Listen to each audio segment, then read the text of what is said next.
All right, I think we should start.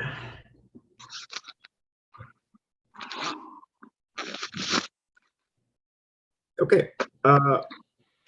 Welcome everyone to the session on mid-infrared quantum devices. Today we have a number of speakers in this category.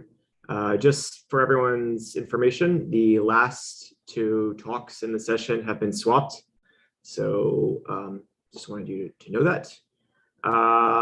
So our first speaker is our invited speaker, and that's Mikhail Buchan. Previously, he was at UT Austin in the US. Now he's currently at the Walter Schottky Institute in TU Munich. So it's a privilege to have him, and so I'll turn it over to him to talk about mid-infrared integrated photonics on indium phosphide. Thank you, David. Hold on. Is my microphone on? Yep. Okay, good, because I lost the Zoom screen. Okay, thank you for the introduction, and thank you, the organizers, for inviting me to speak. I'm going to talk about our effort of developing the photonic integration platform for mid-infrared wavelengths based on indium phosphide. And I'll start with a sort of brief introduction.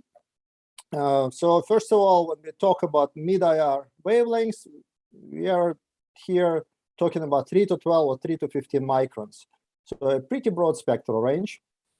As you know, everybody that works in this spectral range know there are a lot of applications. Some are listed here: absorption and sensing based on molecular fingerprint absorption measurements,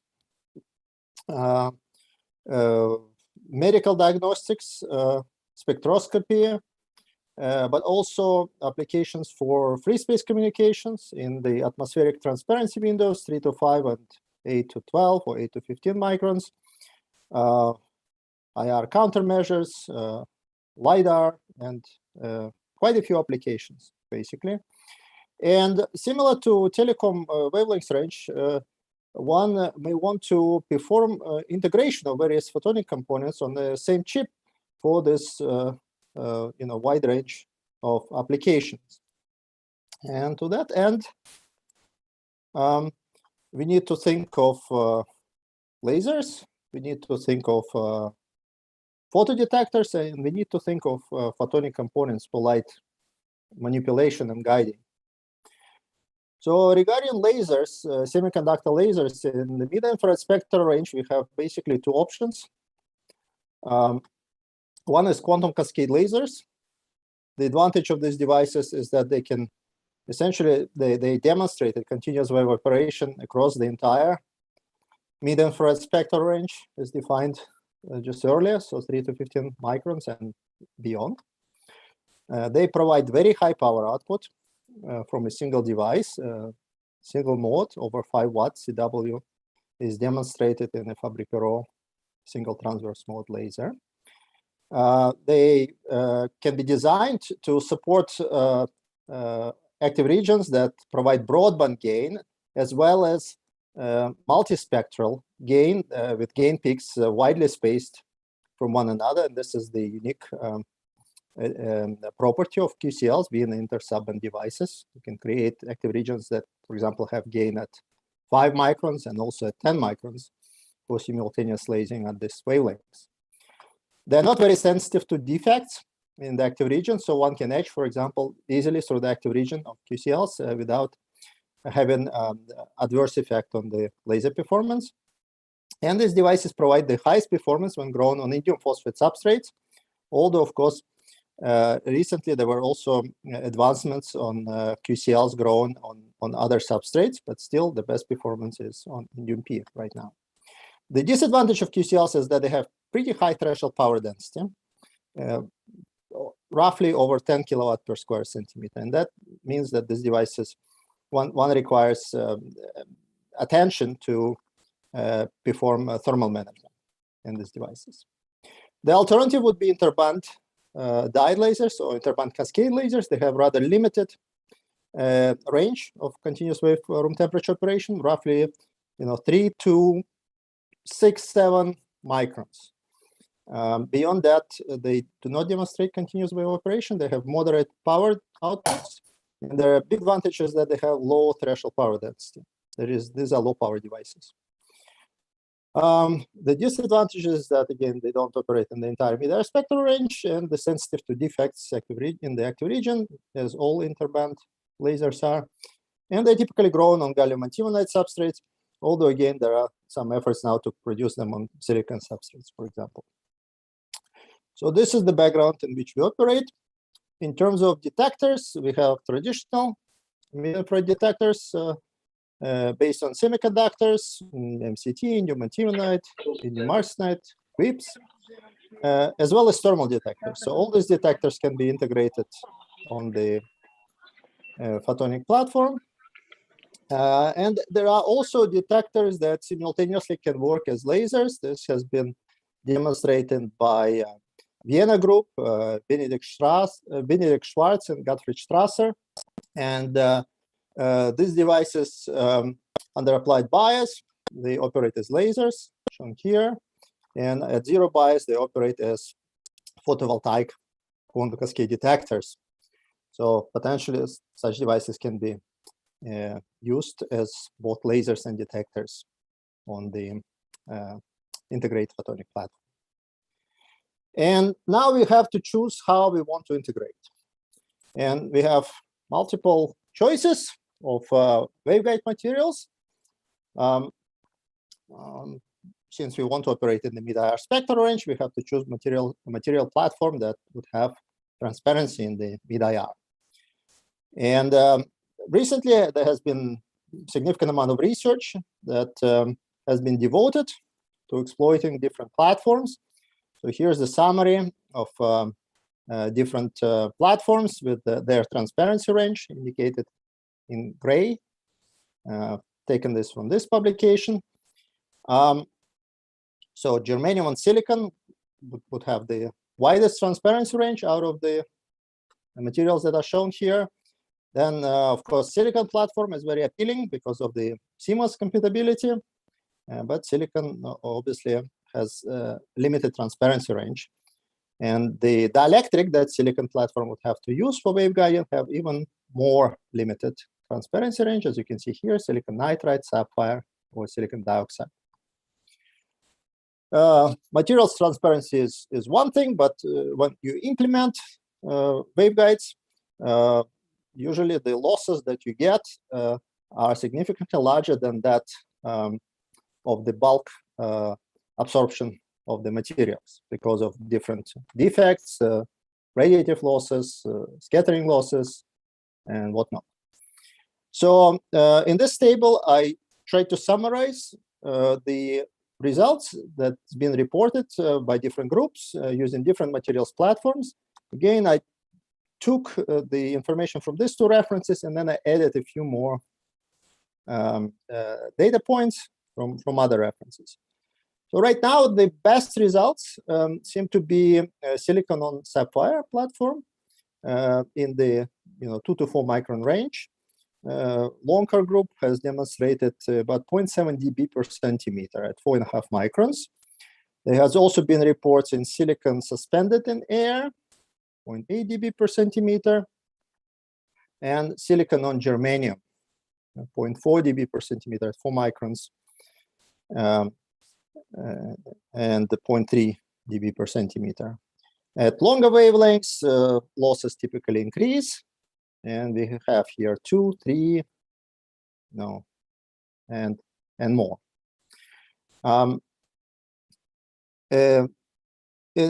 Noticeable absent in this table are 3-5 semiconductors, and in particular the indium phosphide platform. We know that intrinsic 3-5 semiconductors such as indium gallium arsenide indium phosphide or gallium arsenide aluminum gallium arsenide are basically transparent in the mid-IR frequencies. And these are also the platforms on which QCLs can be easily manufactured. Of course, the industry is not quite as maybe diverse as with CMOS platforms, but the advantages of 3.5 platforms may outweigh the fabrication disadvantages. So we have to realize also that all the silicon-based waveguides would not work across the entire mid-IR spectral range, and somewhere past around 7-8 microns. This is the absorption of bulk silicon from the PALIC handbook. Somewhere around 7 microns, you would have intrinsic losses of bulk silicon above 0.5 dB per centimeter, and starting around 10 microns, you will have losses over 5 dB per centimeter. So therefore, we decided to see if the Indium P platform, being the native platform of QCLs, would be suitable for integration. At this point, I want to mention that some of these ideas have been mentioned earlier, and some theoretical calculations and even passive devices fabrication have been done. But as far as integration of experimental integration of QCLs with the Indium P platform, I think the results that we produced were the first. So when we look at Indium P, as I mentioned, the intrinsic materials undoped would be highly transparent. There's virtually no loss reported. So the loss that we expect to come in our waveguides would be from doping, unintentional doping, or from the fabrication imperfections. So here I list the calculated loss in dB per centimeter for materials with different doping levels. So semi-insulating Indium P would be lossless in that picture. Indium gallium arsenide with background doping 7×10⁻⁴, which is, for example, achievable in our MBE machines in Walter Schottky Institute, would also have loss below half dB per centimeter across the entire 5 to 12 or even 3 to 12 micron range. Materials with high doping would, of course, increase their loss at long wavelengths as expected, but at shorter wavelengths, even materials with relatively high doping, 5E15, 1E16, would have free carrier loss below 1 dB per centimeter. In terms of index contrast, we have about 0.3 index contrast between InGaAs and Indium P. And that is enough to confine optical mode into relatively narrow waveguides, such as the one shown here, for example, just 3 microns in width, with about 2 micron thick of indium gallium arsenide core. So in terms of experimental demonstration, we first need to see if we can couple light to this passive waveguides from a QCL. And we've done this a little over a year and a half ago. This structure is based on the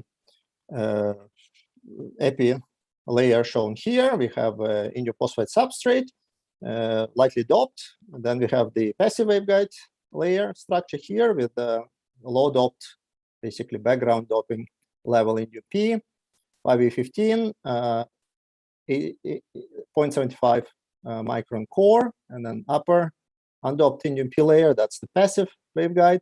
And then on top of that, in the same MOVP run done by Thorlabs, we get the QCL active region. So you see the current injection layer for the QCL, the spacer made of indium, waveguide spacer made of Indium P and indium gallium arsenide, and the active region core and the upper cladding. So the integration would look, similar to all the other photonic integration approaches. We would have a QCL active region here, and then we would taper the QCL active region, and below that we would start structuring our passive waveguides. So the indium gallium arsenide layer for the passive waveguide here is shown in dark gray, and the QCL layers are shown in light gray.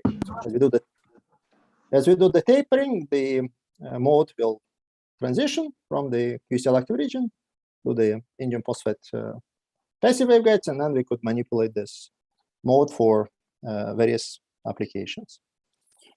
So in terms of detailed calculations, we use the epi structure that I've discussed, and we varied the thickness of the passive waveguide layer. And the idea, of course, here is that for sufficiently wide reach widths of a QCL, something reasonable to support TM00 mode, the mode should be confined inside of the QCL active region. But as we taper the QCL down, the mode should transition to the passive waveguide layer. So that sets the limit on the thickness of the passive waveguide layer, at least in this configuration. If it's too thick, then the QCL mode will be leaky, and that will adversely affect the QCL performance. So we computed the effective index of the QCL mode and that of the passive waveguide mode, assuming slab waveguide for the passive waveguide. And then we see that as the indium gallium arsenide passive waveguide layer thickness increases, the confinement of the mode inside of the QCL drops because of that mode leakage. And for this particular configuration, the optimal thickness of the InGaAs layer would be about 1 micron in thickness. So then a small tapering of the QCL waveguide would lead to a transition. But for the standard 6 micron wide QCL waveguide, the mode would still be confined inside of the QCL waveguide. Experimentally, we chose slightly thinner InGaAs layer because we were not sure in our values of the refractive indices, and we decided to play it safe to make sure that QCLs would work. Under this condition, simulations show that standard linear taper would expect to have about 72% coupling efficiency using a 1 millimeter long taper. And we proceeded to the experiment, and we had this experimental demonstration. Here you see the processed wafer. The QCL ridges are shown here. This is the taper section, and these are the passive waveguides that are bent 90 degrees so that we clearly can see the light that is coupled to the waveguide and distinguish it from light scattered from the taper, and so forth. The cleaved facets, so processing was maybe not the best, but nevertheless, the cleaved facets are shown here. This is the back facet of QCL on top of the passive waveguide layer with the QCL active region. Here's the current injection layer in gray, you could see it. And this is the passive waveguide layer. This is the taper section. Top is the QCL, and bottom is the tapered waveguide, and here's just the passive waveguide. And this is the cleaved waveguide section. You could see the core of a passive waveguide, but no QCL structure on top. So in terms of performance, we compared the performance of reference devices without taper, with just cleaved facets, to the performance of the devices that had one facet cleaved and one facet based on this taper and the cleaved passive waveguide layer with passive waveguide layers of different lengths. In terms of spectra were similar. Of course, there was some scatter between device to device, but overall the emission wavelengths was the same between the waveguide coupled and reference devices. The power outputs, so here we used 3.7 millimeter long, and I believe it was 6 micron wide QCLs. The rich waveguide QCLs, the reference devices output about 250 milliwatts at room temperature in pulse mode, and the waveguide coupled devices have about 100 milliwatts outcoupled from the front facet. We also observed a slight decrease in the power output on a laser bar, depending on the length of the waveguide section. And from that trend and from the change in the slope efficiency, we could compute that our taper coupling efficiency was about 60%, and the waveguide losses were about 2 dB per centimeter for TM polarized mode in our waveguide. So this is already a pretty nice performance compared, I will show the table at the end, compared to, for example, what's been done for QCLs that are transferred to silicon based platforms in terms of coupled power into the passive waveguides. We also, for relatively short wavelengths, it's interesting that one can also bias the QCL not through the current injection layer, but through the bottom of the substrate, because the residual background doping of this layer still allows one to just pump current through the substrate, through all these layers. Of course, there is some series resistance, and one can compute series resistance for a typical 4.3 micron wide. That was the reach width, actually, 4.3 micron wide, 3.7 millimeter long device, depending on the carrier density. So according to Tor Labs, the background doping was about 5E15 in the reactors. So then we have in-gas layer contribution to the series resistance and NUP layer contribution to the series resistance. Here we already assumed the actual thicknesses of all our layers. So in total, we expect about 2 ohms of series resistance, and this is actually what we also observed in our IV characteristics when we compared the laser that was biased with the side injection versus laser that was biased with the substrate. And at these levels of doping, between 1E15 and 1E16, 5E15 is our reference, we have loss still below 1 dB per centimeter for most materials in the 3 to 5 micron range. So for mid-wave IR, 3 to 5 micron range, in fact, we may even bias our devices through the substrate and still have sufficiently low waveguide losses. We also try to use a slightly wider ridges of our QCL devices, and there we could actually couple 300. Well, we could couple actually 500 milliwatts into the waveguides, which led to about 300 milliwatts coming out of a 6.5 millimeter long passive waveguide. The reason why on the 300 milliwatt came out is because you have facet reflectivity, plus you have about 2 dB per centimeter losses.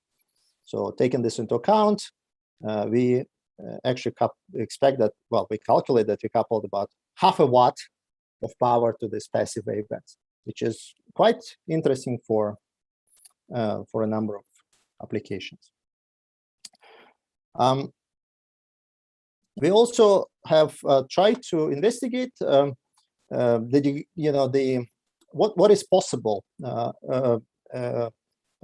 with what kind of photonic structures are possible using indium gallium arsenide indium P platforms, and what kind of losses we can achieve in this platform when processing is perfected. So to that end, we have produced the wafer that consisted only of a passive waveguide, and we try to fabricate some low loss rich waveguides and ring resonators and see if these standard photonic components that are developed, for example, in SOI, are possible also in this platform in mid-IR spectral range.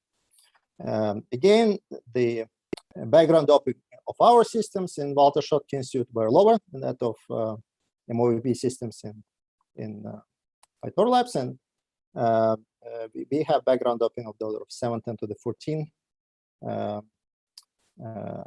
per cubic centimeter for the in-gas core, and the NUP material was semi-insulating. So this is the passive waveguides that we developed. We used we fabricated this rich waveguides of various widths, and I will report mostly the results obtained with 3.5 micron wide waveguides, out of which we made ring resonators, and slightly wider waveguides, out of which we made just rich waveguides for absorption measurements. So for the ring resonators, we had this 3.5 micron wide waveguides. We etched them fairly deep, and we developed a process that produced very straight sidewalls. With this deep etched structures, we could provide sufficiently high mode confinement that even these relatively narrow waveguides kept relatively low radiative losses. And ring, or rather racetrack resonators were fabricated, and you can see some of the same images of those. The gap between the two was varied between 500 nanometers and 800 nanometers, and the depth of etching was basically almost as deep as that of the outside. So we actually could resolve this coupling section very well. So we first measured the losses of straight waveguides, and to that end, we had this Peltier control stage where we vary the temperature of our waveguides and we observe Fabry-Perot oscillations. And then from these Fabry-Perot oscillations and the length of the waveguide and the non-phased reflectivity, we can deduce the value of the waveguide losses. And what we have found is that post-processing was extremely important. So these are the results with T-polarized light.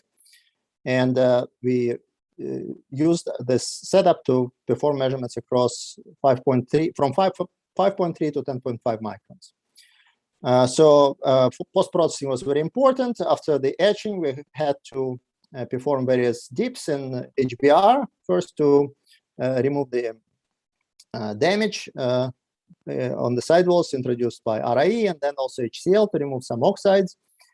And that led to, every step led to reduction in the measured waveguide losses. And we arrived to this red line right now, which represents our best results. And in the 5 to 6 microns range, particularly at 5.5, we have losses below 0.6 dB per centimeter. And this is already better than the, for example, best results reported in silicon and sapphire. We also tried to fabricate, we fabricated ring resonators and we measured their transmission, and you could see these dips for TE and TM polarized light. So here are the dips as we tune the laser wavelengths, and here we use the DFB laser at 5.2 microns. So the laser wavelength was just temperature tuned. This is the transmission spectrum. So you see the dips that correspond to ring resonator coupling. These other dips are due to atmospheric absorption. It should be discarded. Before post-processing, that's how the zoomed-in images of the dips look like. And this is how they look after post-processing. So the Q factors were almost 50,000 for T-polarized light and 24,000 for TM polarized light.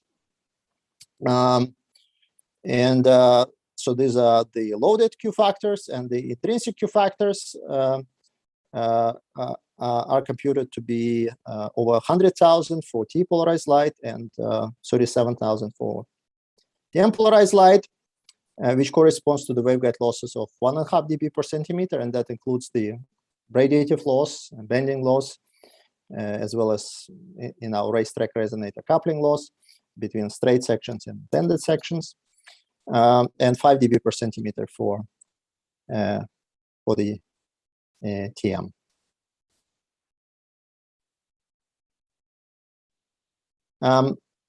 Okay, so the next step would be to integrate continuous wave lasers, and we are working on that. That has not been done yet. But what we have demonstrated is we recently demonstrated this QCLs with very few active region stages. Again, this idea is not coming from us. This idea has been demonstrated by others, although we brought it to the extreme. I think 9 stages QCLs with continuous wave room temperature operation is the fewest number of stages that demonstrate CW operation at room temperature so far. So here you have the 7 micron device. You see the voltage is basically very low because so few stages. And pulsed data is shown in dashed line, CW data shown in solid line. So we have about 200 milliwatts of continuous wave output at room temperature.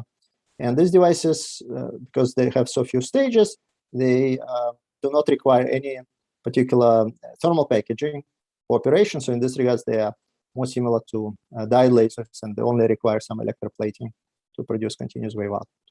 Wall plug efficiency is 1 to 2% right now. So in summary, we've demonstrated, there are different approaches for performing photonic integration using metal waveguides, using silicon, either direct bonding or adhesive bonding. And we argue that in terms of current performance, the QCL on NUP is actually very appealing, both in terms of coupled power into the waveguides and also in terms of waveguide losses that this platform provides. So I'll move to the summary slide, and I'll stop there because I know I'm out of time. Thank you. Okay, well, thank you very much for the interesting talk. I think we have time for maybe one question.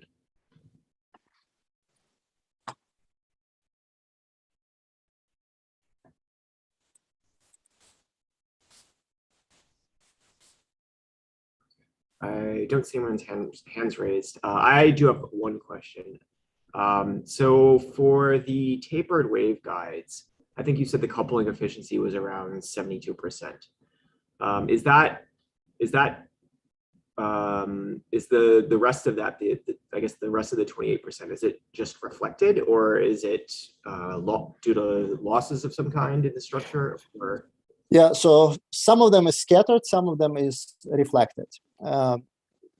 Significant portion is reflected, so that this lasers actually, the taper right now provides sufficiently high feedback so that devices do not show change in their threshold current density, even when they are coupled to very long passive waveguides. So most of the feedback actually comes from the taper. But I'm sure, with some improvements in technology, this can be improved, and the coupling would be higher, and the feedback from the taper would be lower. Okay. Okay, well then, if there are no other questions, we can move on to the next speaker. So thank you very much. Our next speaker is Latu Jining, and he's from the University of Paris-Saclay. So if you could share your screen.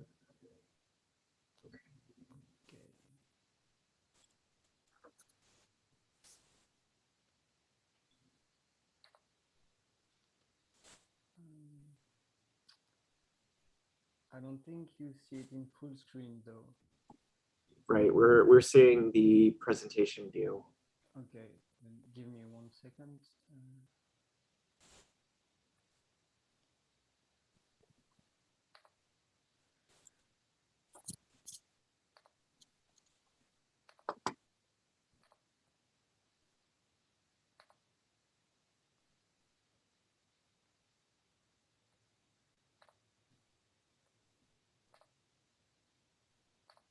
Okay, does this work? Yep. Okay, Good. Okay, so thank you, David Berger. Thank you also, Professor Belkin, for these nice results that also nicely introduced the topic of mid-infrared lasers and how we will use them in the future. What I would like to talk about now is slightly different devices that are saturable absorbers that operate in the mid-infrared and that we are trying to develop in a Center of Nanoscience and Nanotechnologies together with our collaborators from Leeds University and the IOM in Trieste.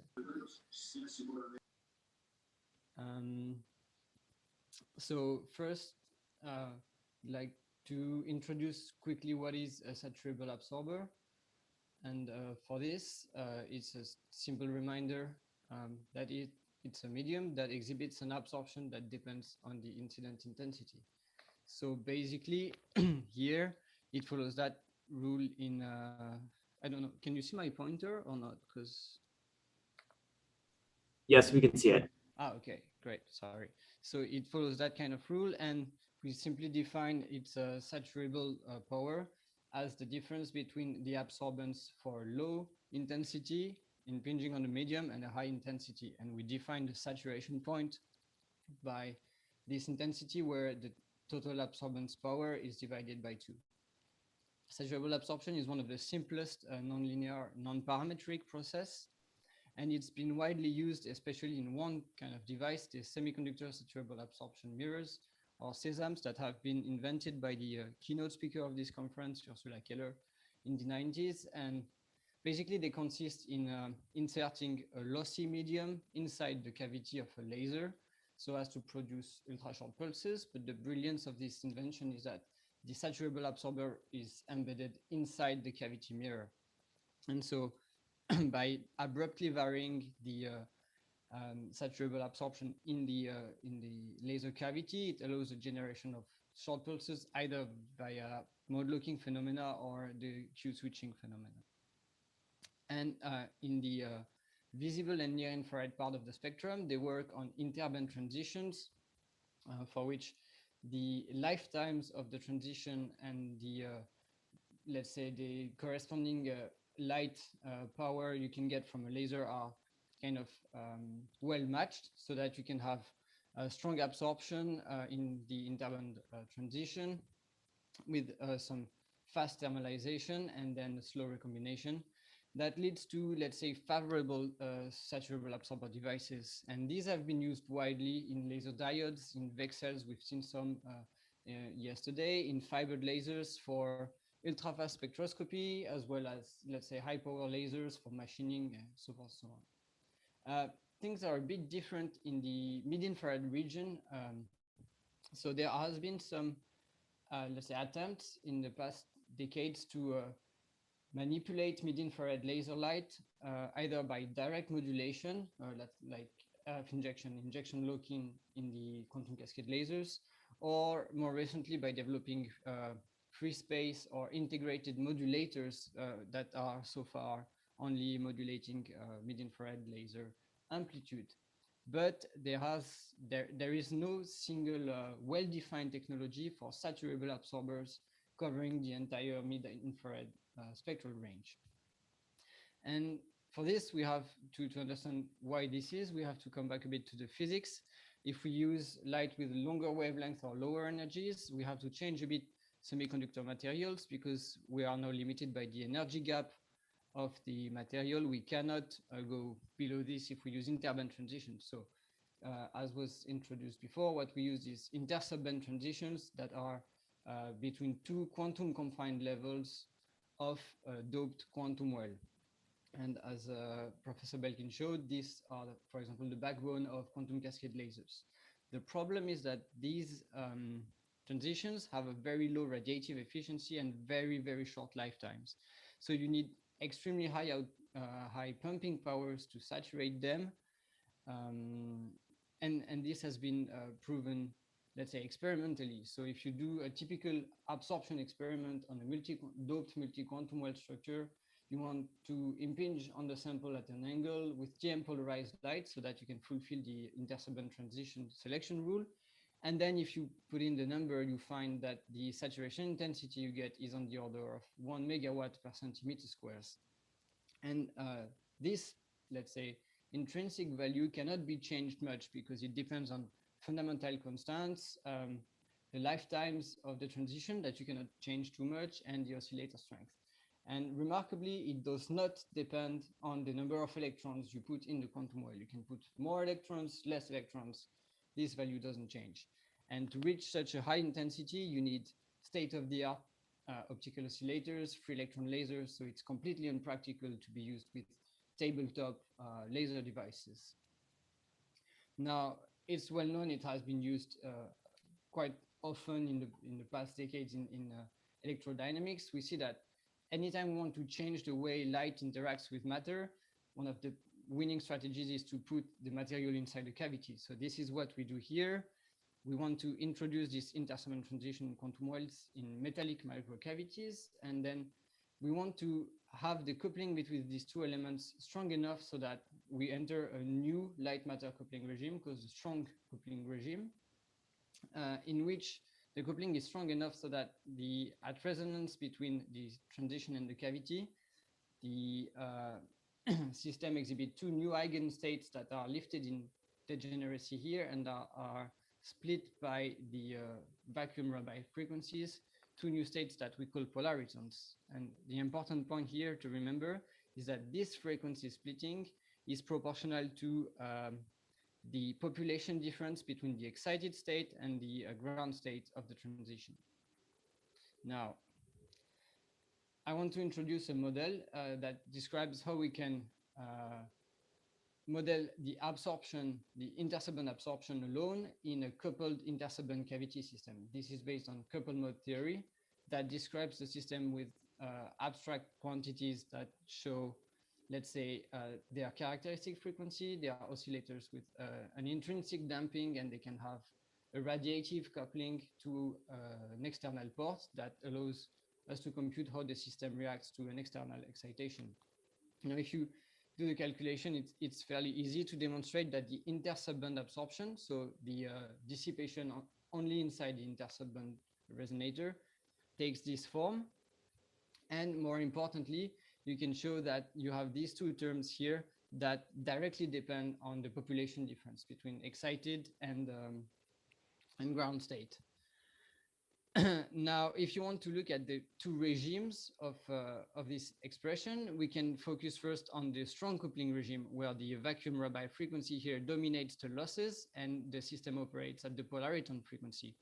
As you can see, it's fairly easy. You are now dominated by this red term here, and you can see that the absorption in the intersubband system is basically constant as a function of the doping, countering intuition that would dictate that the more electrons you put in the system, the further you are in the strong coupling regime, and then the more you absorb. Here you can see that in the strong coupling, the total absorption in the intersubband system flattens out.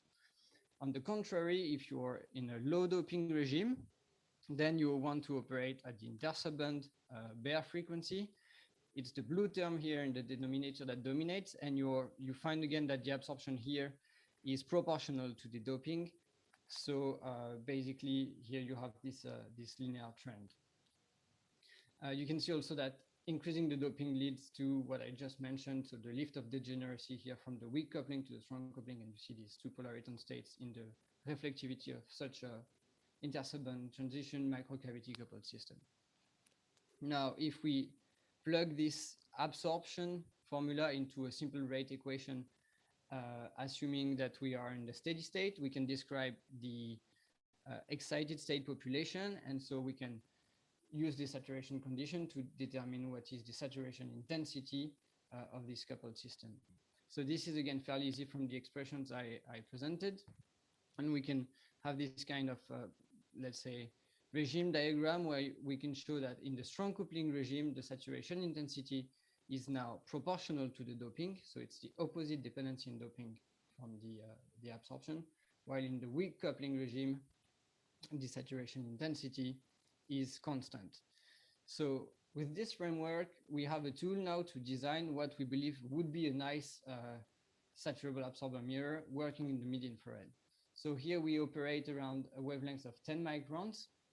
We put in typical cavity parameters, and we can see that the best operating point would be somewhere around the crossover between the weak and strong coupling regime, because you want to have a strong spectral signature in the strong coupling regime where you have polaritons, so a large reflectivity change between saturated and non-saturated state, but also kind of a low saturation intensity. So here we've designed something that approaches saturation intensities in the range of 10 kilowatt per centimeter squares. And we wanted to test this theory, so we grew and processed some samples according to these design rules, and we test them in a reflectivity setup in a confocal experiment, but using a tunable commercial quantum cascade laser as a source.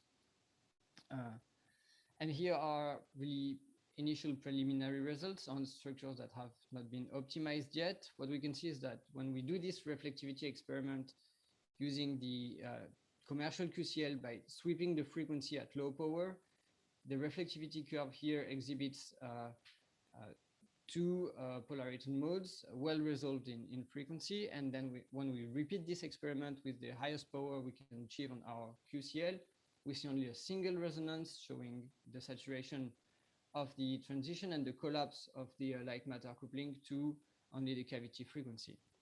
Here, I would like to point out that this spectrum has been taken around 20 kilowatt per centimeter squares. So we can take these data points, put in the numbers, and get the couple mode theory description, so the values of the radiative and non-radiative losses. And then we can track the reflectivity change as a function of intensity for two fixed wavelengths. And as you can see here, let's say in the center of the polariton gap, as we increase the laser intensity, we see a drastic change in reflectivity and a drop, whereas when we pump at the polariton frequency, we see an increase in reflectivity with the increased peak intensity. And these changes in reflectivity operate around 10 kilowatt per centimeter square. From the couple mode theory, we can extract exactly the value at which the population difference is around half of the doping, which is the saturation point, and we deduce values in the range of 20 kilowatt per centimeter squared, which we believe is the first report of saturable absorption in the mid-infrared using a simple commercial quantum cascade laser. So these being preliminary results, what we would like to do now is, of course, optimize the structure and test in a few next steps. Hopefully, I've shown that we developed what is a simple analytical theoretical framework to design saturable absorbers in the mid-infrared that are easily accessible. And we've presented what we believe is a proof of principle experiment for low intensity saturable absorptions. So now we want to approach the saturation dynamics, but this will require more complicated setup involving an optical oscillator or free electron laser for pump probe experiments. And hopefully we'd like to move this towards the demonstration of, let's say, well-developed mid-infrared saturable absorber mirrors. As an additional perspective, this work also demonstrated that if you dope a bit more your samples and you pump in the middle of the polariton gap, you can, under certain circumstances, get the emergence of B-stability, which has yet never been reported in an intersubband system. So this is also a nice, say, theoretical perspective. And with this, I would like to thank you again for listening to me and answer the questions you might have. Okay, thank you very much for the interesting talk. I think we have time for a couple of questions.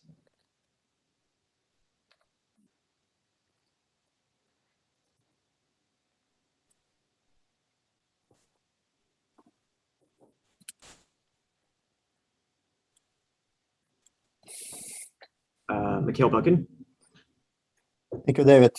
Thank you, Matthew, for a very nice talk. I don't know if you mentioned it, but how thick was your multi-quantum well system, and how was the thickness chosen? Okay, so for this experiment? Yes, it's I think it's around 300 nanometers for this experiment. And the fact is that this very experiment has been performed on a sample that was completely not intended to show saturation, and which was actually the one. So if you want the details, it's the sample from this paper, which was used initially to show modulation in the strong coupling. And then we realized when we wrote the theoretical papers that the conditions for, let's say, an efficient modulation and saturation are not too far, except you want your modulators to not saturate easily, so you might want to dope them a bit more. So these results are initially on this unoptimized region, which is a bit more complicated than just a single quantum or a few, let's say, isolated quantum wells. Okay, thank you. And I also sent you a paper. Yes, maybe yes, you can have a look. I'm fully aware of it. It's it actually so Professor Belkin developed a theory together with Andrea Salou that is a bit more complicated because it calculates the intersubband transition a bit more carefully than what we do. But then we can, with this theory, we can find the same results.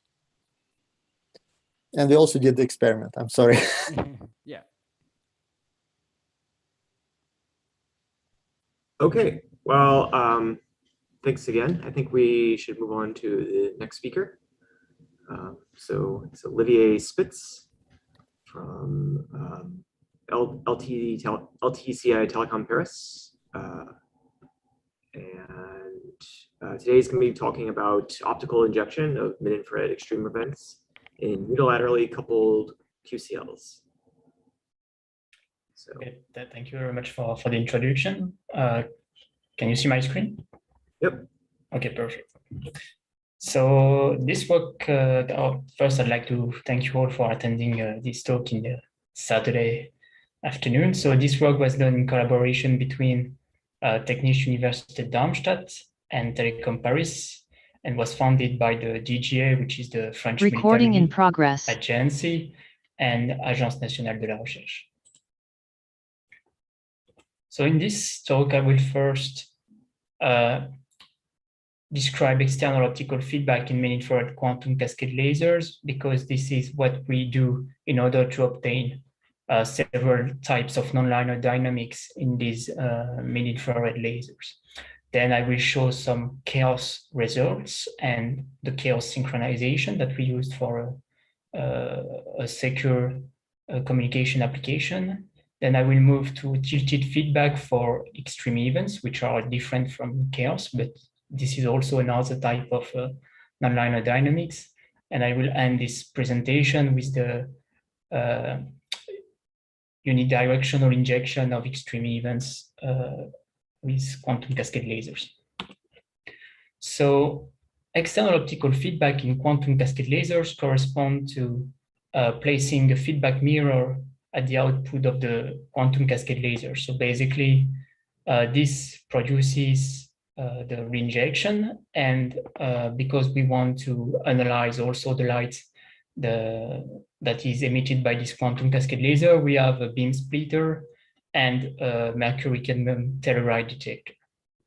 So the most important parameters when doing external optical feedback experiments are the beam splitter and polarizer transmission, because with that, this will set the maximum feedback ratio that you can achieve. Also, what is important is the external cavity length, because usually this sets some of the frequency that you can achieve with your nonlinear dynamics. And finally, we will see that what is the most important for what we observe in this presentation is the tilt of the mirror angle. So when the mirror, in our case, when the mirror is not tilted, we can observe some nonlinear dynamics and especially some chaos. So generally, quantum cascade lasers are not so easy to destabilize. The main reason for that is that they exhibit a line width enhancement factor that is lower than the one you can find in laser diodes or VCSELs. For instance, here you can see this is a simulation, but the experiment is, the simulation is in good agreement, very good agreement with the experiments. When you start with a low feedback ratio, you only see I would say a single point in for a given feedback ratio in the bifurcation diagram on the right. And this means that your laser is in a stable condition. When you further increase the feedback ratio, you are still in a steady state configuration, but then around, in this case, 35% feedback ratio, so 3.5% feedback ratio. In that case, you see that we have a destabilization. And what happens is that your quantum cascade laser will start to oscillate. And then if you further increase the feedback ratio, you will find a very thin chaotic bubble. And within this bubble, you have a nonlinear dynamics that is much more complex. And then if you further increase your feedback ratio, you will again, you will restabilize your laser, and so you won't have any nonlinear dynamics. So this is really what happens in experiment. We have, most of the time, the laser is, I would say, in a steady state, and for very precise feedback ratios, we have some nonlinear dynamics, and these nonlinear dynamics can be quite complex. So when we succeed in displaying this kind of nonlinear dynamics, what we can do is try to inject the nonlinear dynamics within another similar quantum cascade laser. So in our case, we have a master laser. This is the first quantum cascade laser. This laser displays chaos thanks to the feedback mirror. So we set the feedback ratio so that we have a chaotic chaos dynamics. And then we directionally send the light of the master lasers towards the slave quantum cascade laser. And if these two lasers are similar enough, what we can observe is what we call chaos synchronization. So the red trace is the chaos time trace from the master quantum cascade laser. And as you can see, the slave quantum cascade laser reproduces the same nonlinear pattern, the same chaos. So this is also seen in those diagrams. So we plotted the phase diagrams, and you can see that after filtering and normalizing, that the slave phase diagram is very similar to the master phase diagram, and this means that the synchronization is well achieved. So this is, I would say, an interesting physical concept that is very well known in other semiconductor lasers and more generally in other lasers. It has been discovered in the 90s. And generally, the application of this technique is to perform private communication. So this is a paper we recently published with quantum cascade lasers. And unfortunately, I don't really have time to explain the details of the method, but basically chaos dynamics and chaos synchronization are useful for private communication. So it's possible to exhibit other nonlinear dynamics with a quantum cascade laser. So I showed you some chaos. And now if you tilt the mirror angle, we will see that we are able to display other nonlinear dynamics. So another group from Shanghai Tech University, they showed that we can also observe some other nonlinear dynamics that are not chaos and that are not extreme events. So you can see them on the screen right now. But for this nonlinear dynamics, this is not really relevant for applications because, as you can see, they are not very complex, so they cannot be used for private communication, and they are not extreme either. So what is interesting is that you see that we have a microsecond timescale that is not usual in other semiconductor laser, and for the moment we cannot explain this. So we have a wide variety of nonlinear dynamics. So this is an example, and we also recently demonstrated extreme events in quantum cascade lasers. This was already known in other semiconductor lasers for 10 years. And this is actually what it looks like. You have some large pulses with initially unpredictable high amplitude and also unpredictable time interval between them, as you can see with the green trace. And what is interesting in our case is that these pulses are not triggered close to threshold. This morning, Dr. Babe showed some high intensity pulses in micropillar lasers, but this was only near the laser threshold.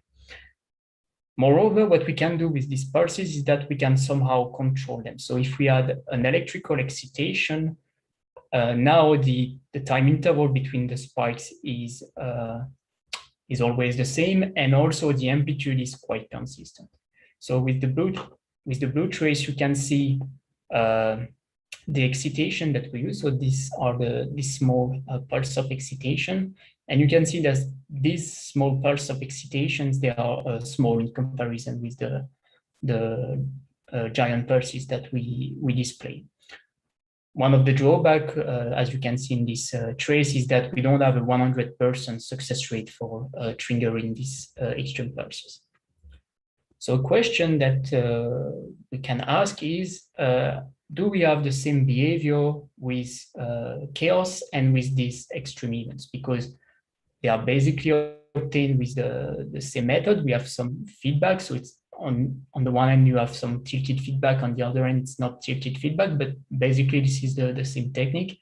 And is it possible to synchronize these extreme events with another slave laser? So this is the same setup that done in the case of chaos synchronization, but this time we have some feedback mirror that is tilted, and we send some giant pulses towards the slave laser. So this is the blue trace. You have some large pulses. In this case, this is a bit different. You see that we have some small excitation, but this time the small excitation does not trigger the giant pulses. So you have to be very careful about the parameters of your excitation if you want to trigger the pulses. But anyway, what is interesting is what happened at the slave level. So in this diagram, you see that the red trace is the slave signal. So you see that something happened, and that is simultaneous with the master triggering pulses. But this does not look like the same pulse. I will explain what is the black trace later. If you have a zoom in, what you can see is that actually you don't reproduce the pulses of the master laser. You have some other pulses. And what is interesting and what is a bit intriguing for us, because we don't know how to explain this for the moment, is that actually this red trace is similar to the first order derivative of the blue trace. So, and this is actually what you can see with the black trace. The black trace is actually the numerical calculation of the first order derivative of the blue trace.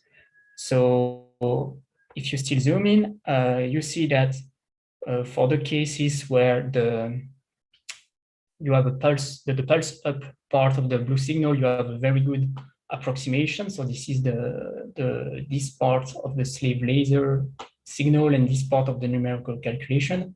While for the pulse down, I would say this is not so accurate for the comparison. But otherwise, for this part, you can see that the slave laser reproduces very well the first order derivative, the time derivative of the master signal, and this is very different from what we can see with chaos dynamics. So in conclusion, we showed that quantum cascade lasers can exhibit various nonlinear dynamics with strong optical feedback. Depending if it is tilted or not, you have some extreme events or some other nonlinear dynamics. But contrary to chaos dynamics, extreme events are not prone to master-slave synchronization. And instead, the slave signal reproduces an approximation of the first order derivative of the master signal, at least for some part of the dynamics. And for the moment, we do not know why this, I would say, small change in the feedback condition leads to a very different process in the ejected slave quantum cascade laser. So in the future, we will try to extend this analysis to other nonlinear patterns. I showed you that it's also possible to display other microsecond timescale nonlinear dynamics in quantum cascade laser. All the work about extreme events in quantum cascade lasers and the excitation and what I just showed you in this presentation could be useful for neurophotonics networks, even if quantum cascade laser cannot really compete with VXLs because the VXLs are much faster and they consume less power. But finally, I think that the largest achievement would be to build a very comprehensive numerical model for nonlinear dynamics in quantum cascade lasers, and this is still missing because for the moment we have some models, but we cannot explain all the peculiarities that we have observed, such as microsecond timescale dynamics and especially far above threshold. Thank you very much for your attention. Okay, thank you very much. Does anyone have any questions? Stefan? Yes, hello. Thanks for this very interesting talk. I have a question regarding the tilted feedback and why it gives so unexpected results. Can you show me again how you would create the external cavity with a tilted mirror? So basically, this is it, and you just tilt a little bit the mirror a few degrees, as you can see. For instance, this is not our work, but basically this is what we do. Okay. Okay, I see. And what about the QCL devices? How broad are they? Sorry, what? How broad is the cavity of the QCL? It's like 10 micrometers. Yeah, so what I'm wondering about is whether by tilting the mirror, you somehow are able to excite higher order transverse modes, which might then lead to this strange dynamics. Has anyone ever looked at this, or is it unrealistic for such a device, for this device width? No, I think this is a good guess, but we are not sure about this. But yes, probably there are several lateral modes, and with this uneven feedback, we are able to excite some of them, and then we have some other non-linear dynamics. But yes, to be honest, for the moment, we don't have any model to explain this in this kind of semiconductor structure. Okay, thank you. Okay, I think we actually have to move on. So if you have another question, I think you can ask the speaker either in the chat or in the gather space. So our next speaker is Hedwig Notig from TU Vienna. And she's going to be talking about improving the performance of interband cascade lasers, in particular the influence of inter-subband transitions in the valence band. So. Okay, great. Thank you for the kind introduction, David. Can you guys see my screen and hear me correctly? Yep, looks good. Okay, great. So for those of you that are unfamiliar with interband cascade lasers, I quickly want to go through the working principle of these devices. So in principle, they can be viewed as a type 2 diode laser, where you have recombination of electrons in the conduction band and the holes in the valence band under the emission of a photon, and the cascading principle that we're very familiar with from quantum cascade lasers, where one carrier can generate multiple photons. So in interband cascade lasers, the carriers are being generated internally at the so-called semi-metallic interface, where they then transition through the electron and hole injectors towards the active quantum wells that are shaped like the letter W in the alphabet, which is why we call them W quantum wells. So in comparison to quantum cascade lasers, interband cascade lasers are usually fabricated with less active stages, which is why their operational voltage is also lower, which makes them very favorable for spectroscopic applications that might be battery powered, miniaturized, and working with a low threshold, because in principle they show a lower threshold power density compared to quantum cascade lasers. As Michael Belkin showed us earlier in his talk, when he introduced these devices, they are working in a wavelength range of 3 to 6 micrometers in continuous wave emission. And within the community, there is a huge strive forwards into trying to extend this wavelength range towards longer wavelengths, which is also what this talk will be focusing about.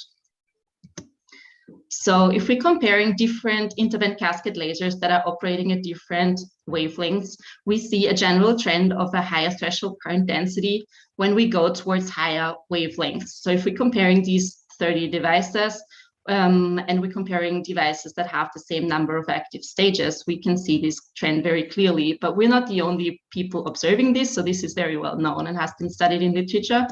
So this plot is from the most recent review paper from Jerry Mayer's group published in 2020, where you can also see the sweet spot of operation of interband cascade lasers between 3 and 4 micrometer, and then the increase in threshold current density when going towards higher wavelengths. However, this doesn't really come as a surprise, as there's multiple physical influences contributing to this trend. Both the Auger scattering and free carrier absorption are known to work towards higher wavelengths. So they both increase if you're going towards higher wavelengths. However, we also looked at a different kind of performance metric known as the characteristic temperature T0, which basically gives you an estimate on how the threshold current density depends on the temperature. So the higher your characteristic temperature T0, the less J threshold depends on the increasing temperature, which is exactly what you're trying to achieve when designing lasers. So if we're now looking at exactly the same devices that I showed you on the previous slide and comparing this performance metric now, and not the threshold current density anymore, we see a really different behavior to before. because now we're observing this minimum at a certain wavelength, and where then the characteristic temperature is again recovering at higher wavelengths. So this minimum that we're observing basically poses the following two questions. How can we now explain this phenomenon that we're witnessing, and how does this trend continue if we're trying to achieve continuous wave emission at higher lasing wavelengths? And for this, we're going to look at the W quantum well that I showed you earlier, where the light is being generated in the active region. So the W quantum well consists of two indium arsenide electron quantum wells that sandwich the whole quantum well that consists of gallium, indium, and timonite.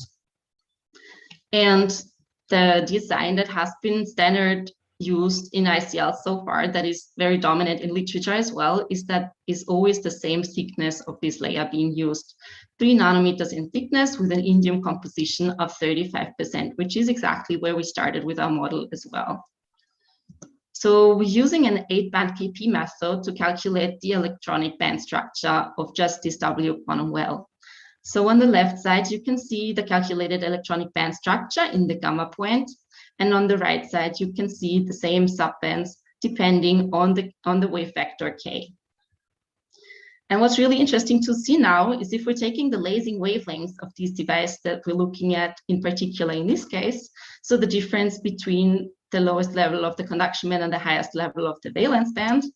And we're taking these wavelengths and we're shifting this uppermost valence band subband down by exactly this wavelength. We can see that it very nicely overlaps with this other subband in the valence band, which already gives us the first hint as to which phenomenon we might be encountering at these wavelengths here. Because the photons that are generated in the active region might as well already be absorbed again exactly at the location where they're being generated in the active region within the valence band. Because in principle, interband cascade lasers predominantly emit light that is polarized perpendicular to the growth direction. That means it cannot be absorbed between two conduction subbands. However, this does not hold for the valence band, because there the polarization selection rule is not valid anymore, which is why in our model we need to use a generalized momentum matrix element model to calculate the absorption in the valence band, which is exactly what we did, and yields this plot here that I show you, where you see this increased absorption peak at around the wavelength where we first witnessed the T0 values decreasing and the minimum of these values on the previous slide.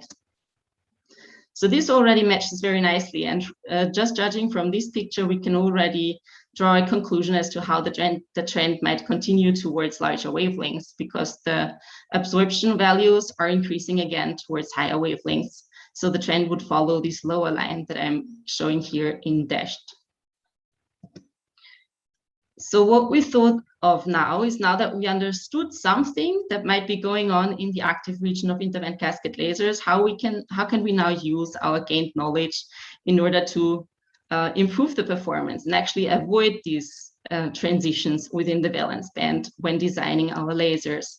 And therefore we tried varying the whole quantum well thickness in our model, which you can see in this graph, which is also going to be the most important result that I'll show you today. So I'll take some time to walk you through the graph. So the dashed white line here symbolizes the absorption line plot that I showed you on the previous slide. But what's really exciting about this plot here is that there's regions of zero absorption at different wavelengths.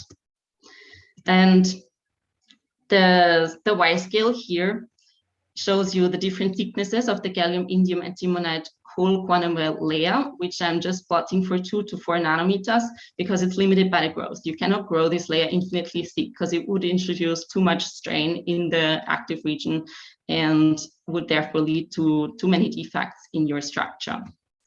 So the sweet spot of interband cascade lasers operating between 3 and 4 micrometer almost doesn't show any absorption, which also fits very well with what people are observing.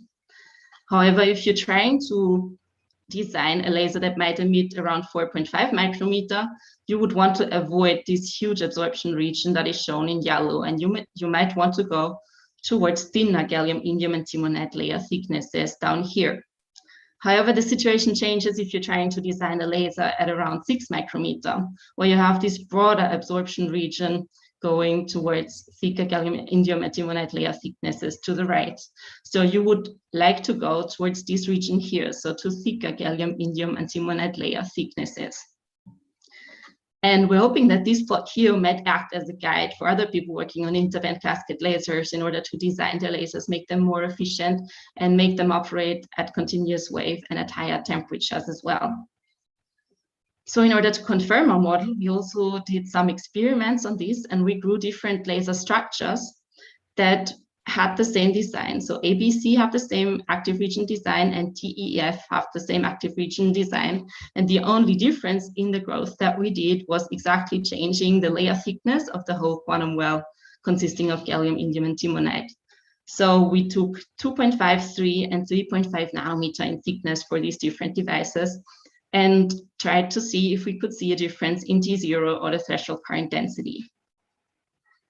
And that's exactly what we did.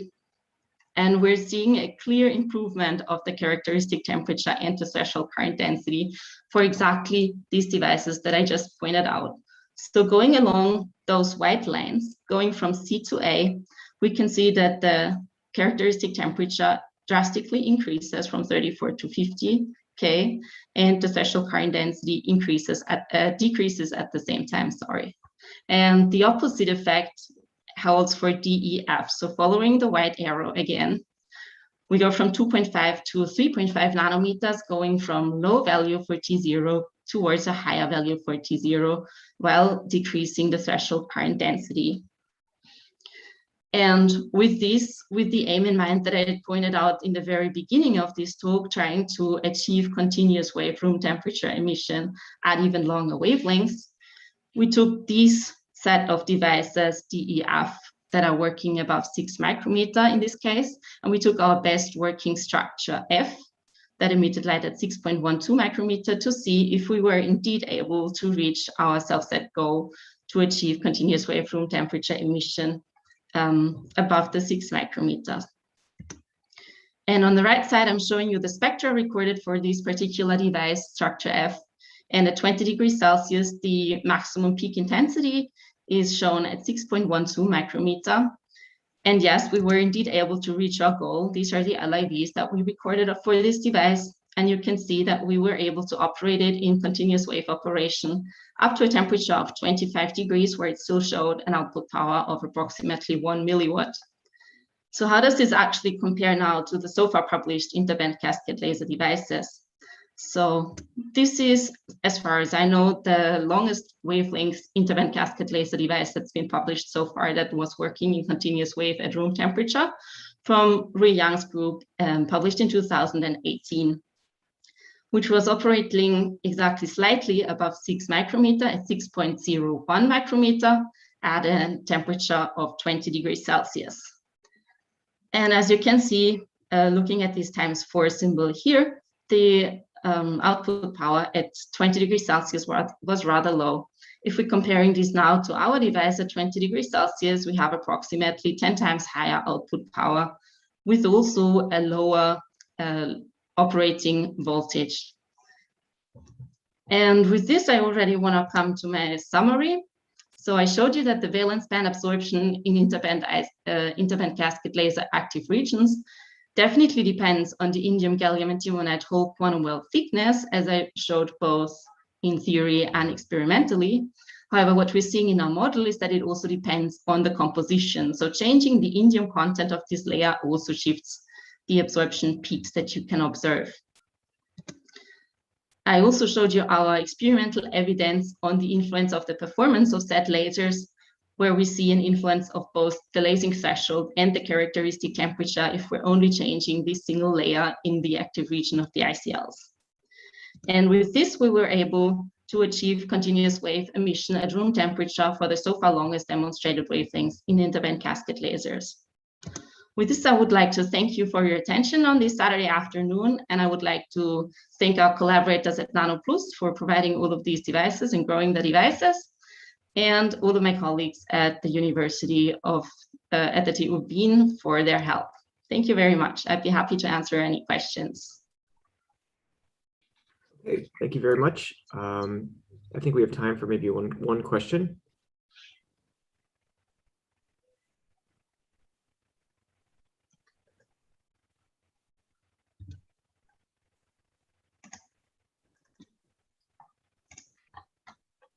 Okay, so I have a question. So I think you mentioned at some point the merits and demerits of QCLs versus ICLs. So as you go to these longer wavelengths, like what are the prospects for, I mean, I guess even pushing this even further, are the, well, I guess it's a two-part question. First question is, do you still maintain the, I think the relative efficiency improvement relative to QCLs? So if the ones working at above 6 micrometer are still better working than QCLs at the same wavelength? Yes.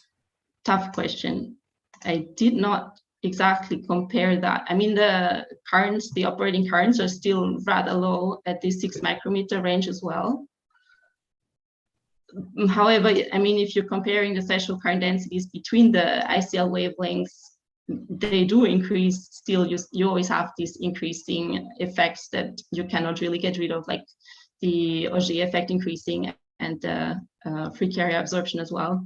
So I guess I would need to compare that further. Okay, all right, thanks. Okay, I think we should move on actually to the next speaker. So the next speaker is, as I mentioned before, there's a change in the program. It's Kumar Kinjak. He's going to be talking, he's from University of Montpellier, and he's going to be talking about indium arsenide-based QCLs for spectroscopy of methane.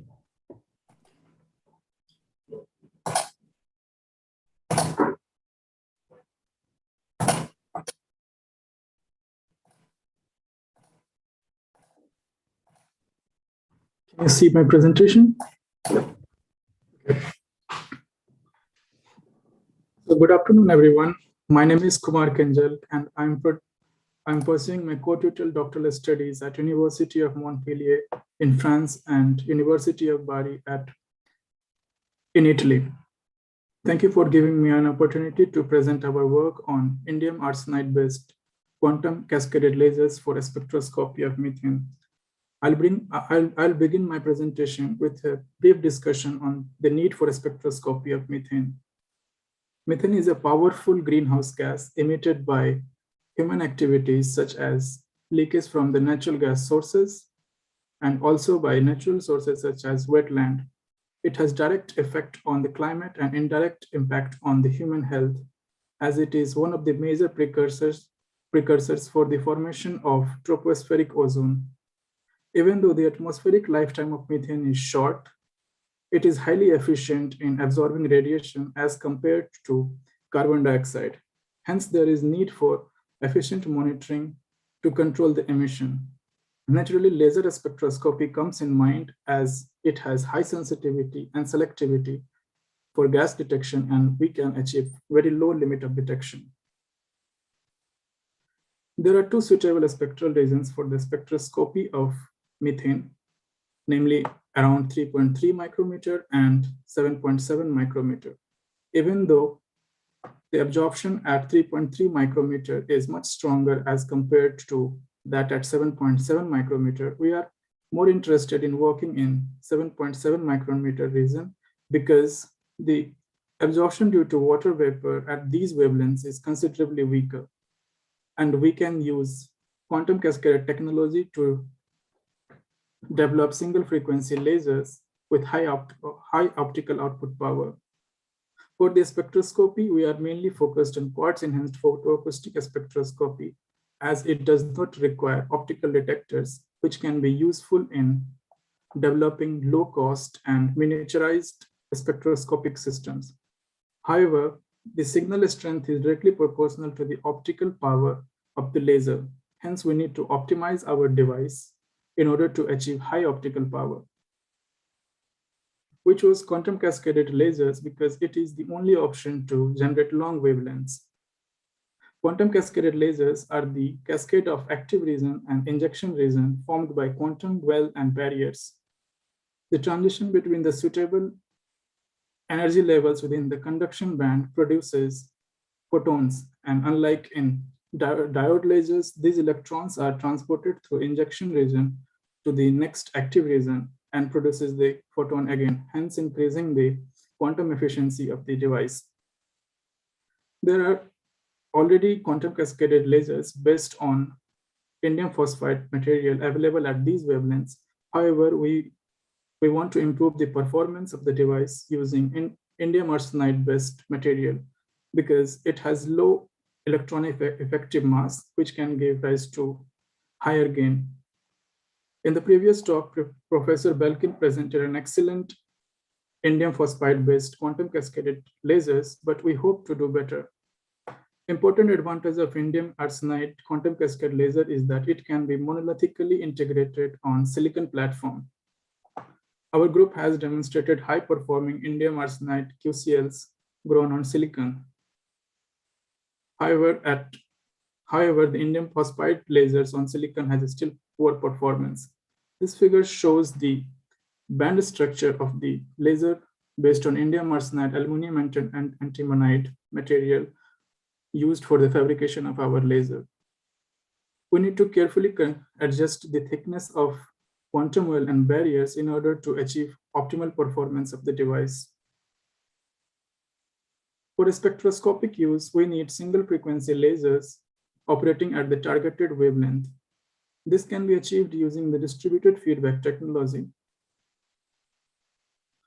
The first diagram shows the typical structure of distributed feedback lasers with gratings etched on the cladding, on the top cladding.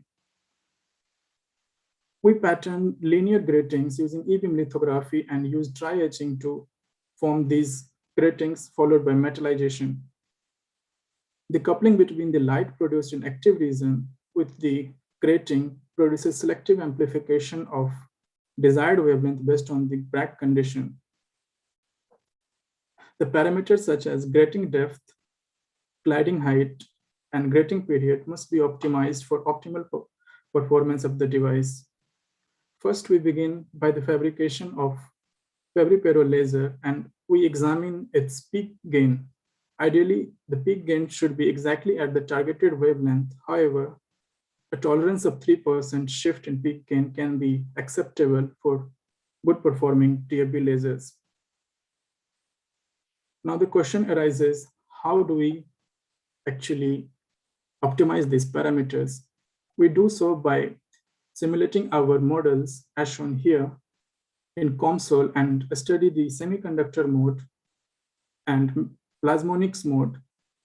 We study its loss, coupling coefficient, and wavelength variation. For the single frequency operation, we need to favor one mode over the other.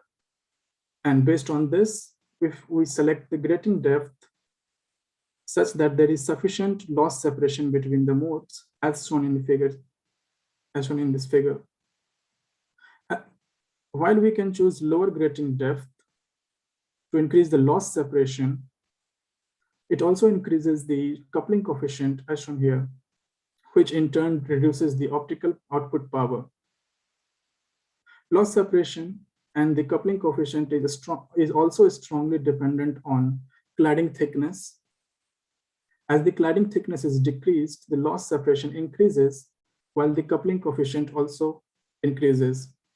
Hence, we need to select the optimal grating depth and cladding thickness.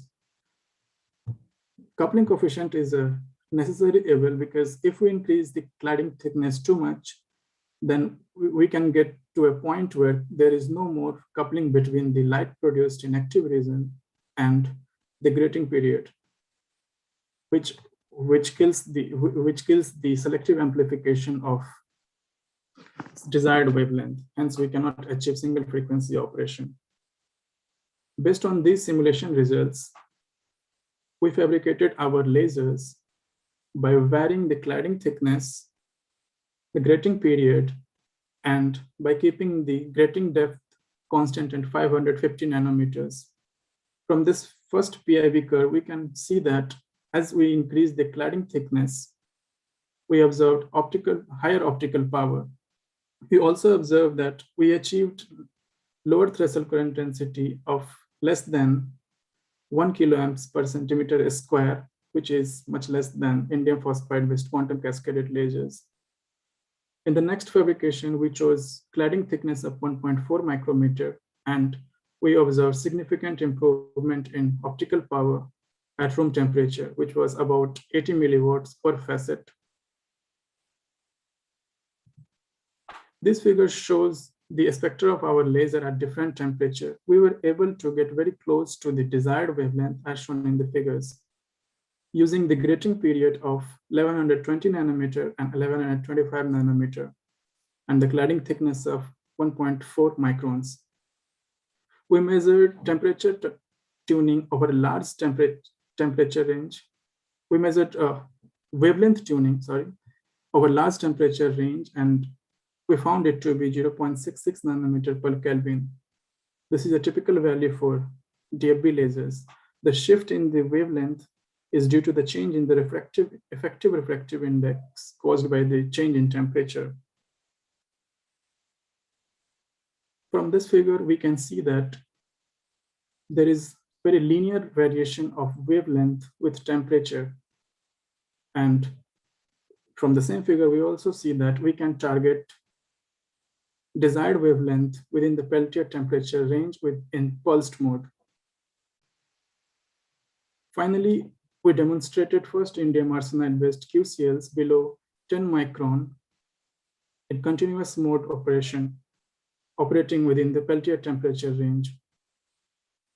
However, the power output at higher temperature was less, but we still have a lot of room for improvement. Finally, I would like to conclude my presentation with the following points. First, we demonstrated first indium arsenide-based DFB lasers below 10 micron. These lasers were suitable for methane detection at 7.65 micron. We observed optical output power of more than 70 milliwatts at room temperature and low threshold current density of 0.9 kilo amps per centimeter square, which is lower than indium phosphide-based QCLs. We were also able to operate our lasers in Peltier temperature range in continuous wave mode.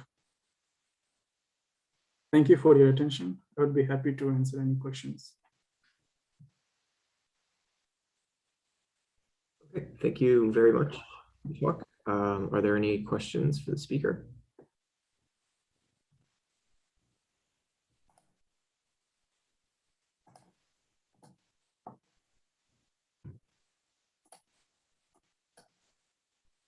So I have one. So how far do you think that indium arsenide QCLs can be pushed in terms of their operation, like towards the shorter wavelengths? Sorry? Using these techniques, how far do you think these indium arsenide QCLs can be pushed? Towards the shorter wavelength, right? Yeah. So our group has already demonstrated QCLs operating around 3.5 micron. But beyond that, I don't think it is possible, or maybe I don't know about it.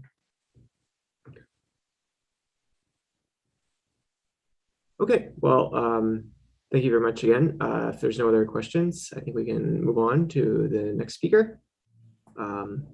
So the next speaker is Mario Malerba.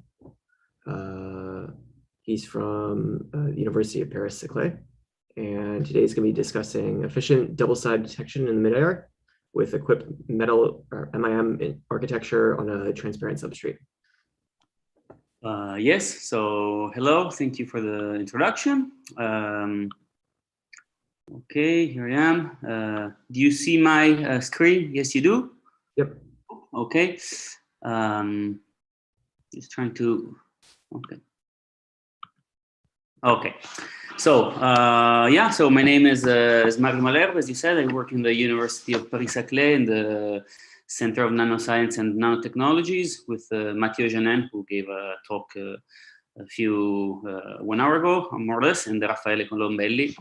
And this work is on the efficient double-side detection in a metal insulator metal architecture on a transparent substrate. So we have a transparent substrate and a metal insulator metal that works as a photodetector. So, okay.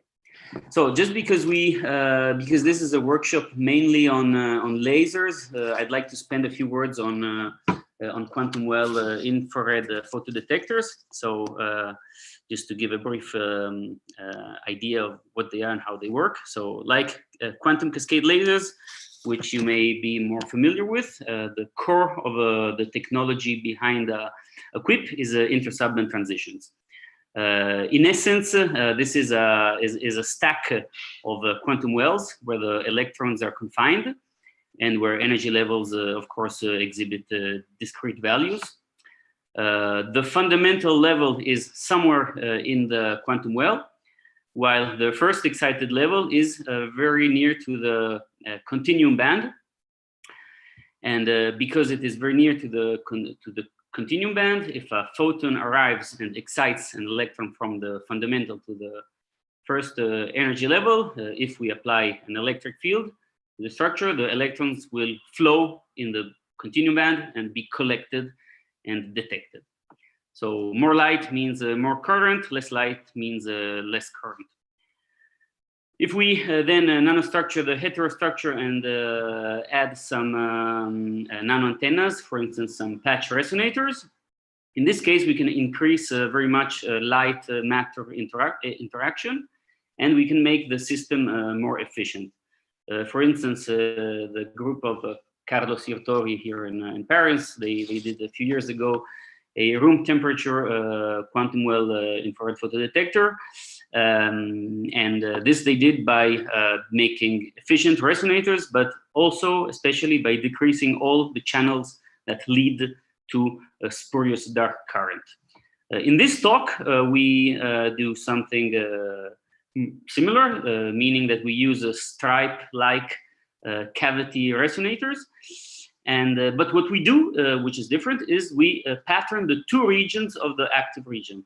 So the sample is on a transparent substrate, and the optical cavity mode is between two stripes of metal, and the rest is transparent on zinc selenide. So very quickly, why is it interesting? This in general. Why is it interesting to pattern the two sides of a thin heterostructure? Well, there's many applications. There are many reasons why somebody could benefit by doing this. Just a few worth mentioning are, for instance, heterodyne detectors. In this case, it is convenient because what is usually done is that we have a beam with a reference local oscillator which impinges on the detector, and this beam, it has to be overlapped spatially on with the beam which has the weak, usually weak signal, the target signal to be detected. So it is convenient to overlap two fields in the same place, and an easy way to do this would be to have the two beams impinge from the two different sides of the detector. Otherwise, of course, pump and probe experiments where one has one beam which pumps carriers in the region, and another beam at a different wavelength which probes the optical properties of the sample. Or we can have it could be beneficial for second harmonic generation. For instance, in this case, we have a beam which is entering the sample. And by exploiting nonlinear phenomena, for instance, in asymmetric quantum wells, we can have an exiting beam which doubles the frequency, so it's an up conversion. Or it could be useful, for instance, to make high-resolution or ultra-fast mid-IR cameras, and by integrating many pixels in a small volume. And this can be done by addressing two columns and rows, one on one side and the other one on the other side. Okay, so very briefly, how is the sample done and what is on the sample? The sample is fabricated by by lithography. So one first step of lithography is performed to make the first gratings, the first structures, gratings, and the common ground bonding pad. So second step is to substitute the substrate. So we eliminate the original growth substrate, which is gallium arsenide, and we connect from the bottom side. We bond it using an epoxy to zinc selenide, which is transparent. So we remove the first the growth substrate, and we do a second aligned lithography with the same, exactly the same pattern as the one below. So in this way, we have an optical cavity. And then the last step is to remove the active region and remove the epoxy, which is below. The epoxy is very thin; it's just 200 nanometers, so not much. And so in the end, what we have is structures which are on a transparent substrate. We variate the length, the width of the stripes to change the optical cavity mode resonance. So this is it tunes by changing the width of the stripe. And inside the cavity, inside the dielectric, one would say, the heterostructure, we have quantum wells with an intersublingual transition at approximately 1,176 inverse centimeters. So there is one pixel, this one, where the two modes cross. And okay, so these are SEM pictures with different zooms of the sample. Okay, so the first thing that we did was to characterize the sample. So first thing was to see the optical characteristics of a traditional sample. So this has a continuous backplane of gold. So this can be characterized only by checking the reflectivity. So in principle, the maximum theoretical reflectivity would be out of a 100% of absorbed power detected by reflectivity would be 100%. In our case, we saw that we could reach 90% of absorbed power. In the same way, if in the regions where instead there is no backplane, so this is on the transparent substrate, in this case, the maximum theoretical absorption would be 50%, and we get instead 45% of absorption. Absorption is calculated by measuring transmission and reflectivity. And we did this in both cases by impinging from the top side. So this is direct illumination, and from the back side. So in this case, it's passing through the substrate. So in all of the talk, I will show you measurements where we pass either through the substrate by passing from the top side or by entering from the bottom side through the substrate. So, as I said, if we calculate the absorption, here you see the absorption in the two cases, either by impinging from the top side or by impinging through the substrate from the bottom side, we get more or less the same absorption. And this is a very good point, because it means that the interaction inside the sample is more or less the same. So the next thing that we did was to characterize the sample by studying the electrical and the photocurrent spectra. So the setup, we put the sample in a cryostat mounted on a cold finger. The cold finger can be cooled down to liquid nitrogen temperature. The sample is surrounded by a cryo shield. So it can be either completely surrounded in dark, or a window can be opened, so to shine some light on the sample. there are thermocouples on the cold finger and on the cryoshield to check the temperature, to record the temperature. So the three measurements that we did was, first thing was by closing all the possible optical axes, we checked the dark current. So this is no illumination. This means it's only the current which is intrinsic to the material. It's not photo-generated, but it's connected to the temperature of operation. Second measurement was to measure the front side background current. And in this case, we open the window. So we are shining light from a black body, which is at ambient temperature.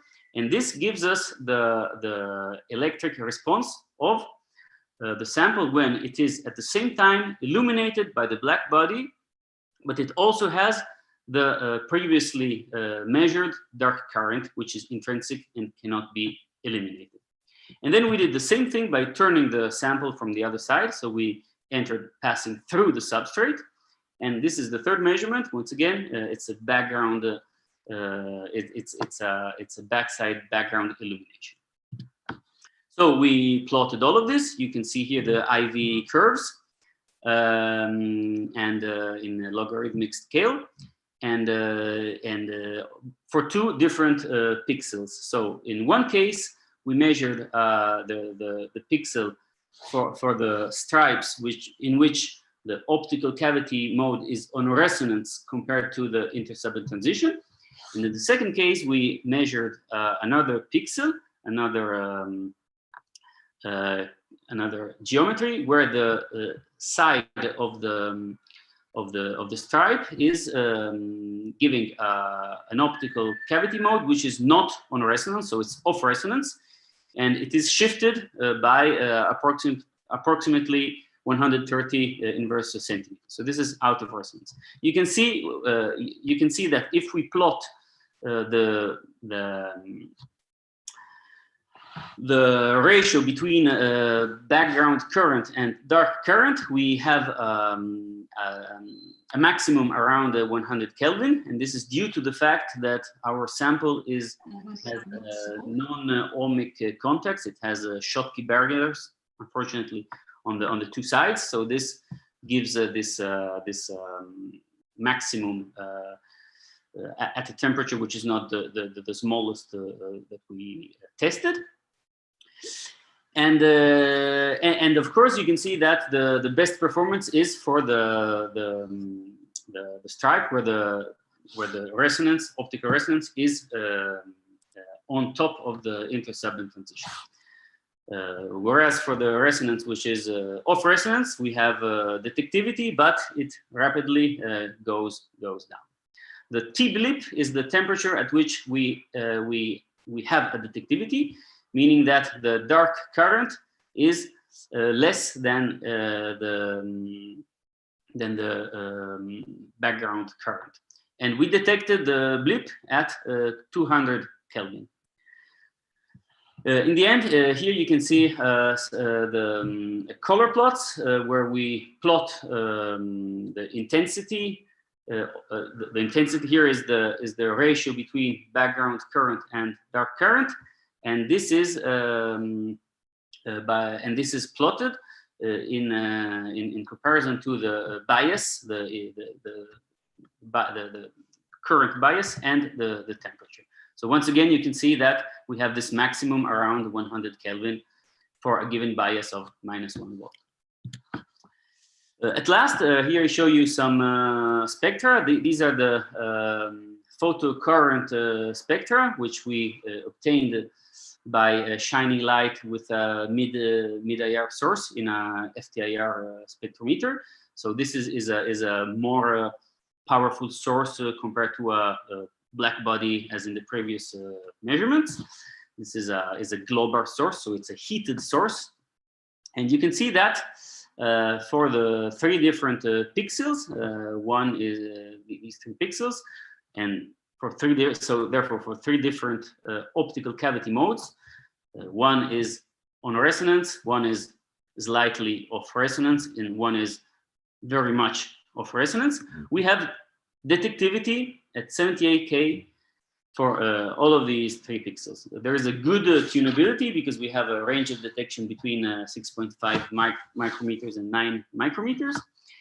And the detectivity is in the same order of magnitude, front and back. Front is the solid lines and back is the dotted lines. You can see that there is effectively a very good comparison between the 2 cases. And then at last here, you can see for different temperatures of operation, which is the photocurrent spectrum that we get. And so this is for different temperatures, starting from 80K down to 130K. So once again, the chip works in both configurations, back and front side illumination for different temperatures. I want to state that the fabrication process was not optimized for detectivity performance. So this could actually be better if we use the Schottky, if we use the ohmic contacts. So if we could get rid of the Schottky barrier, we could not do it in this moment because we had a problem with the machine. So okay, we had to do with titanium and gold. But yeah, this is more or less everything. So conclusions and perspectives for the next work in progress.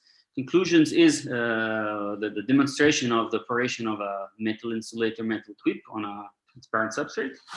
So we did a passive characterization, which shows that the 2-port system has very similar spectral features like a 1-port system. We can shine light by either direct top illumination or by shining light through the substrate, and this gives the same transmission spectra. IV characteristics show a temperature of operation where detectivity is acceptable up to 200K, and the maximum detectivity at 100K, and this is due to non-ideal contacts. And at last, photocurrent spectra, broadband tunability, and same response for the 2 configuration, direct and through the substrate illumination. In perspective, the work in progress and the next work would be to improve the performances by avoiding the Schottky barriers and demonstrate a compact detector with a matrix architecture and controlled by a multiplexing chip before. And of course, also heterodyne detection. This would be the very last step of the next work. So thank you for your attention. This is the publication of reference. It's out in archive, but it's under referee. It's being refereed in APL. So hopefully it will be out and available. Thank you for your attention. Okay, thank you very much for the interesting talk. Are there any questions on this?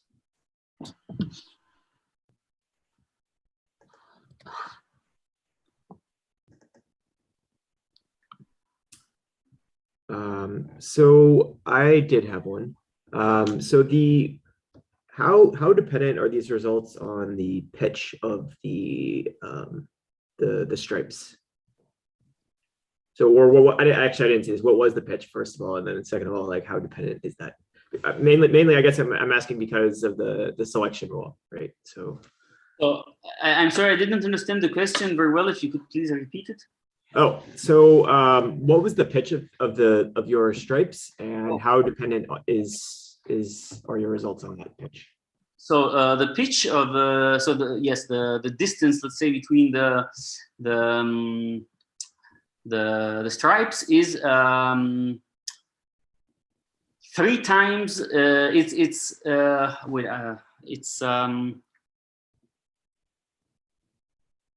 It's 3 times the length of the width of the stripes. In this we selected it after by doing some simulations to maximize the magnitude of absorption. So we saw that by the collection efficiency by having a pitch which was 3 times the width of the stripe. Okay, thanks. And, which is more or less compatible actually in the literature with results shown by the group of Sirtori in the Palaferri publication, which I cited over here. Okay. Yeah. Okay, thanks. Well, if there are no other questions, I think I'll turn it over to Frederick. He's going to discuss the Best Student Paper Award then. Yes, thank you, David. So I think it's time to conclude this workshop. Before making some acknowledgement, I will give the floor to Stefan Bittner, because the committee has decided about the student prize. So Stefan, the floor is yours. Okay, thanks. Yeah, so first I'd like to say that there were a lot of very good and well-presented talks also by the participating PhD students. So the decision was not an easy one. But in the end, we found that the prize goes to Hedwig Knötig from the Technical University in Vienna for a talk on improving the performance of intersubband for improving the performance of intersubband cascade lasers. Thank you so much. Okay, so congratulations. Really excited.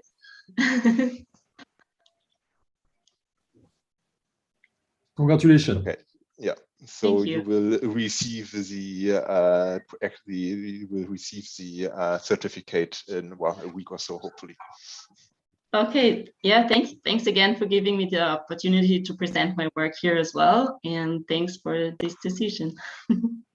So I will get back to you next week with a certificate, because it's not ready yet, and I need to contact people at the MDP editorial office. Okay. All right. So just before we drop off, a couple of acknowledgements. So I would like, of course, to acknowledge the speakers. So the keynote and invited speakers we had during these 2 days. So Ursula Keller, David Berghoff, Alfredo De Rossi, Jennifer Asti, Stefan Bister, Michal, and Kirsten. So it was a pleasure to have you during these 2 days, and we appreciated a lot your presentation. And of course, we can thank all the speakers for their contribution at this European Semiconductor Laser Workshop. I would like also to acknowledge the scientific committee. The name of the people are the different people involved in this committee are indicated in the slide.